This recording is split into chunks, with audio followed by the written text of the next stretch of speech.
again. So today another quick overview of a military surplus ammo option that's out there on the market today.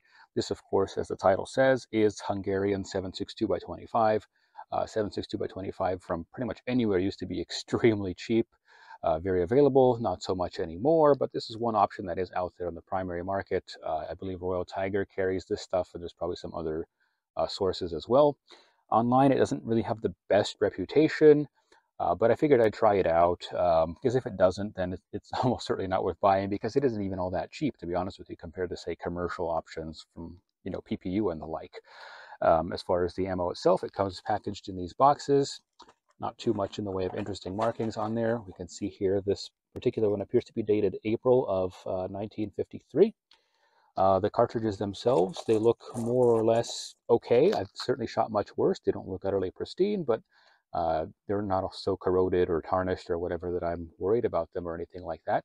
So I figured I'd, run a few. Well, actually, I'll probably run this entire box, some through a chronograph and some just, for fun, just to see how reliable it is. Do I get any misfires? Do I get any hang fires? How consistently does it seem to shoot? And we'll kind of draw conclusions after that. 1284. 1199. 1304.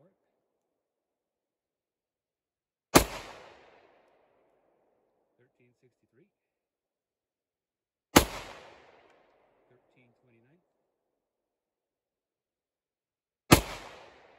1396. Misfire here. 1347. 1380. Let's do a mag change.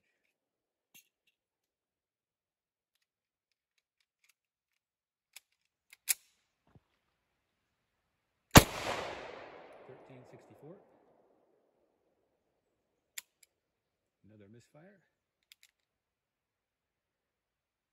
1392. Let's go ahead and just finish it. 1330. 1282.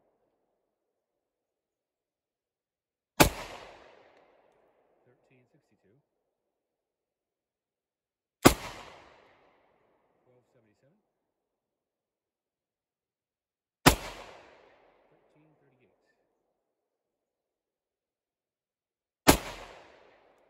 All right, so let's start with the positives. One positive is, of course, the ammo did feed well. It didn't damage the pistol. It didn't, have any squibs. That's really about where the good news ends. Now, as far as the bad news goes, the ammo did not perform terribly reliably. Out of this box of 70, there were 2 rounds that didn't go off at all, no matter how many times they were struck. Wouldn't happen. And even for the ones that did go off, I don't know if you noticed that during the chronograph section, but in any case, I would say at least 1 or 2 times per magazine, there was a round that needed a second strike. And it's not the pistol. I've shot this pistol plenty. I know it works fine. So in this regard, it did rather poorly. When we start looking at the actual performance, we kind of notice that the kind of average velocity is, not remarkable. But the consistency is really relatively quite poor. We have a spread of nearly 200 feet per second between the lowest and the highest. We look at standard deviation. Compared to some other surplus rounds that I've tested as far as 7.62 by 25 goes, and there's been a few. This would definitely rank more towards the bottom. I can't speak to whether or not that's necessarily the quality of its manufacture or whether it's storage conditions, maybe some combination of the two. But if you're going to be a shooter, I don't know how much difference it really makes as to why it's bad. It's just that it is bad. So do I recommend this ammo? I think you could probably already safely infer that the answer is definitively not, unless maybe you're an ammo collector. It is historically interesting. We're talking 1953 Hungary, from a Cold War, kind of Eastern Bloc history perspective. I guess it's kind of interesting. I don't know if that's what ammo collectors look for. I'm not one myself, but as a shooter, absolutely not. First off, it's not actually even that cheap.